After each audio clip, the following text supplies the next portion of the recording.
Hello students, आज हम लोग देखेंगे अपॉर्चुनिटी कॉस्ट थ्योरी, यानी कि अपॉर्चुनिटी कॉस्ट थ्योरी जो कि हैबरलर ने दी थी, उसके बेसिस पे हम किस तरह से इंटरनेशनल ट्रेड कर सकते हैं, है ना। तो opportunity cost theory professor Gottfried Haberler ने 1983 में दी थी, है ना। फिर से हम रिपीट करेंगे। In 1983 professor Gottfried Haberler presented the opportunity cost theory which serve as a replacement for the comparative cost theory. Basically, opportunity cost is the cost one has to pay or sacrifice while choosing one alternative over the other.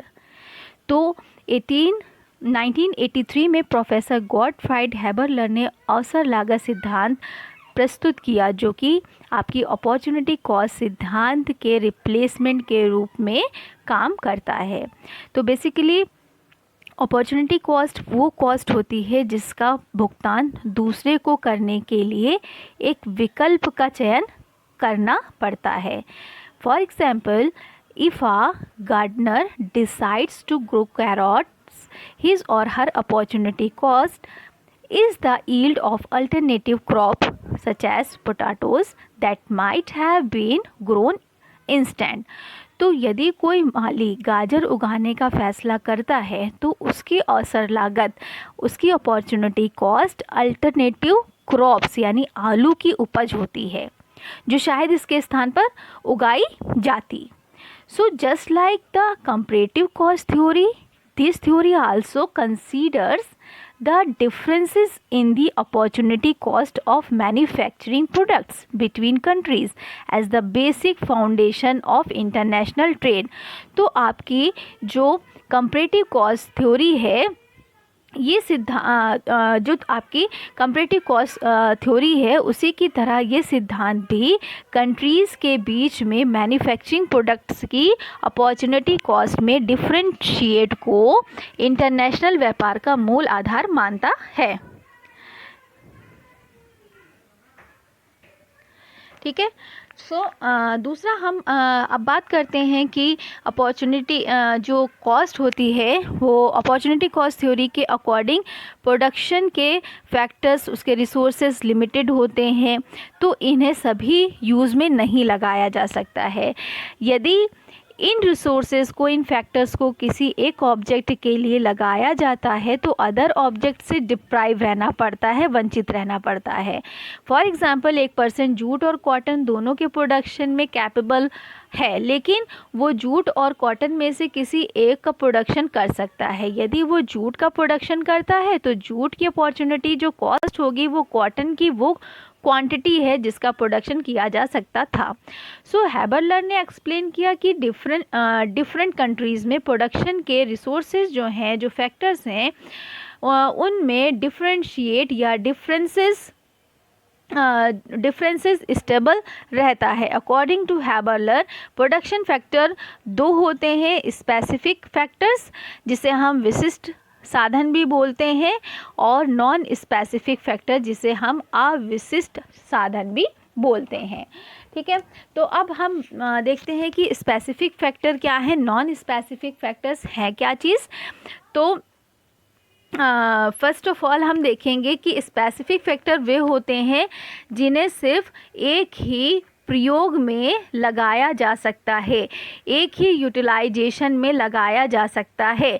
यदि इन factors को other uses में लगाया भी जाए तो उनका production decrease होता जाएगा, ये प्रोडक्शन नहीं करेगी, या तो यह प्रोडक्शन नहीं होता है। ठीक है। और नॉन स्पेसिफिक फैक्टर क्या है? नॉन स्पेसिफिक फैक्टर वे होते हैं जिन्हें एक से अधिक यूजेस में लगाया जा सकता है, कई बार उसे यूज़ किया जा सकता है। ठीक है। तो यहाँ पे एक फिगर दी हुई है, तो अपॉर्चुनिटी कॉस्ट थ्योरी की, उसमें एक कंट्री है, एक कंट्री वो गाजर को भी प्रोड्यूस कर सकती है और वो आलू को भी प्रोड्यूस कर सकती है। तो प्रोडक्शन पॉसिबल कर्व यहाँ पे दिया हुआ है, पीसीसी है ना। PCC generally describe the opportunity cost theory. तो इस फिगर में, फिगर 1.2 में country A production possibilities are shown, ठीक है। in the figure, if country A uses all its resources in carrot production, it can produce 10 units of carrot, and if employs the entire resources in potato production, 20 units of potato are produce. यानी कि उत्पादन संभावना वक्र, जिसे हम PPC curve भी कहते हैं, में समानता जो अपॉर्चुनिटी कॉस्ट है उस सिद्धांत का वर्णन करती है, उसको डिस्क्राइब करती है। इस फिगर में, फिगर 1.2 में कंट्री ए की प्रोडक्शन जो संभावनाएं हैं, पॉसिबिलिटीज़ हैं, उसको दर्शाया गया है। तो इस डेटा के अकॉर्डिंग अगर कंट्री ए गाजर प्रोडक्शन में अपने सभी रिसोर्सेज का उपयोग करती है, अपने सभी संसाधनों का यूज़ करती है, तो वो 10 इकाई गाजर का उत्पादन कर सकता है।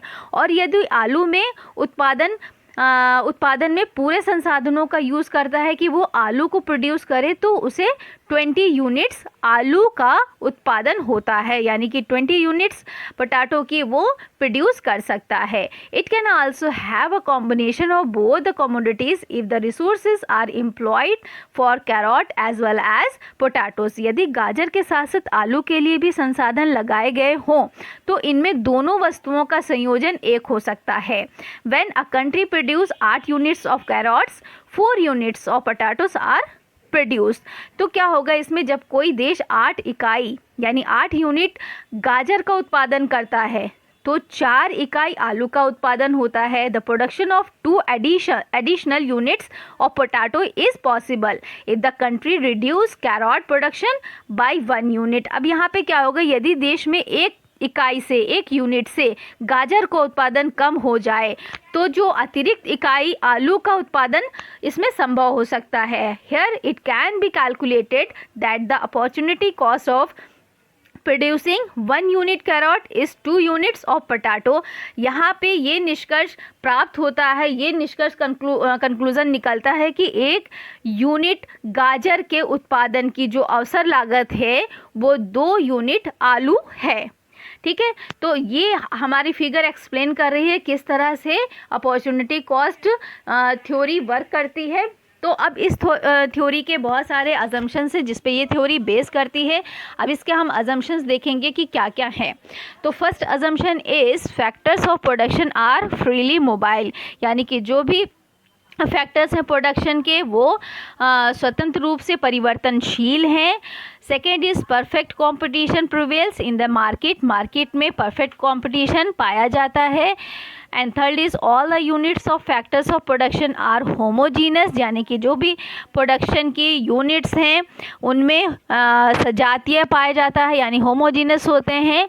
There prevails full employment of resources, संसाधनों का पूर्ण रोजगार है यहाँ पर। Then last is factors of production are not specific as they can be put to alternative uses, यानी उत्पादन के जो फैक्टर्स हैं वो स्पेसिफिक नहीं होता है क्योंकि उन्हें अल्टरनेटिव यूज़ के लिए रखा जा सकता है। तो ये इस थ्योरी के यानी अपॉर्चुनिटी कॉस्ट थ्योरी के कुछ अजम्पशंस थे जिस पे ये थ्योरी बेस करती है। नेक्स्ट हम इस थ्योरी को भी और थ्योरी की तरह, मॉडल की तरह काफ़ी थिंकर्स ने, इकोनॉमिस्ट ने क्रिटिसाइज़ किया। कुछ इसके लिमिटेशंस हैं। अब हम इसके लिमिटेशंस देखते हैं कि क्या क्या इस थ्योरी के लिमिटेशंस हैं। तो ओसी जो आपका मॉडल है या थ्योरी है, यानी कि opportunity cost in the case of factors of production can not be calculated easily. Factor of production को ईजली कैलकुलेटेड नहीं किया जा सकता है। ठीक है। Second is this concept is not useful for calculating the risk में ये यूज़फुल नहीं है कि किस तरह से कैलकुलेट किया जाएगा। And pains undergone by the entrepreneur in production process. And third is this concept is applicable only when perfect competition prevails, है ना। जहाँ पर कहाँ पे एप्लीकेबल होगा, जहाँ पर परफेक्ट कंपटीशन प्रिवेल्स होगा। But in actual practical perfect competition is a myth, यानी कि एक कल्पित रूप है कि परफेक्ट कंपटीशन पाया जाएगा. Then next is factors of production are not freely mobile between different alternative employments, so opportunity cost of each factors can not be known. जैसे कि हमने बताया है कि विद इन कंट्री इन्होंने कहा कि मोबाइल है, लेकिन बहुत सारे रीजंस होते हैं विद इन कंट्री भी पॉसिबल नहीं होता है, जैसे फैमिली लव, अफेक्शन हो गया, लैंग्वेजेस हो गया, ये सारे बैरियर्स आते हैं जिसमें विद इन कंट्री भी फैक्टर्स ईजली एक जगह से दूसरी जगह नहीं आ जा सकते हैं. The next is the concept is not applicable in the case of specific factor. ये स्पेसिफिक फैक्टर में एप्लीकेबल नहीं होगा. और next is the concept is based on the homogeneity of factors, है ना, एक रूप फैक्टर्स में ही ये कॉन्सेप्ट बेस कर रहा है. But all the units of factors of production are not homogeneous in reality, है ना. सारे फैक्टर्स कैसे भाई एक समान हो सकते हैं, एक रूप हो सकते हैं, ये पॉसिबल नहीं है. This concept assumes that resources are constant and do not change, है ना. जो आपके रिसोर्सेज हैं वो अज्यूम कर लिया गया है कि कांस्टेंट रहेंगे, उसमें कोई भी चेंजेस नहीं होगा. So it is a static concept है, स्थिर कॉन्सेप्ट है ना, इसमें कोई चेंजेस नहीं होगा, इन्होंने मान लिया है. The next is factors of production influenced by elements like